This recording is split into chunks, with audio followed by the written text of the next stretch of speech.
Vale, mira, és molt senzill. Aquí al principi en unitats t'apareixerà en polzada, tu poses en mil·límetre, llavors aquí quan li dius la amplada, l'alçada, està molt bé perquè a la que ho poses aquí veus i llavors si t'equivoques com d'alguna mida, no? Si en realitat el que entenguis per alçada o el que sigui és diferent, ja veus com la proporció que estàs donant.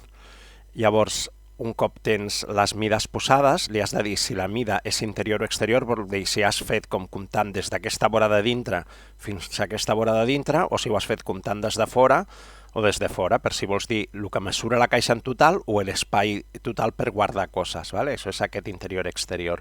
Aquí el gruix de material, suposo que això ho fareu amb MDF o DM de 3 mil·límetres, que és el material que més típicament feu servir a l'Insti, però si són 5 mil·límetres o si és una altra cosa, doncs aquí li poses el gruix. Llavors tingues en compte que després no podeu escalar els planos que surtin de dir, doncs ho faig una mica més gran, perquè després no encaixaran els ditets, ¿vale? Aquí, si voleu amb tapa o sense tapa, llavors la unió, ¿vale? Aquest està pensat com per posar cargols, i jo crec que la millor és aquesta d'aquí, la que posa dits, que fa aquests encaixos. Per això el que dic, que aquest encaix després, si li canvies la mida als planos que et baixes, ja no t'encaixa. Perquè aquí has marcat una entrada que te la farà de 3 mil·límetres, que és el gruix que li has donat a la fusta.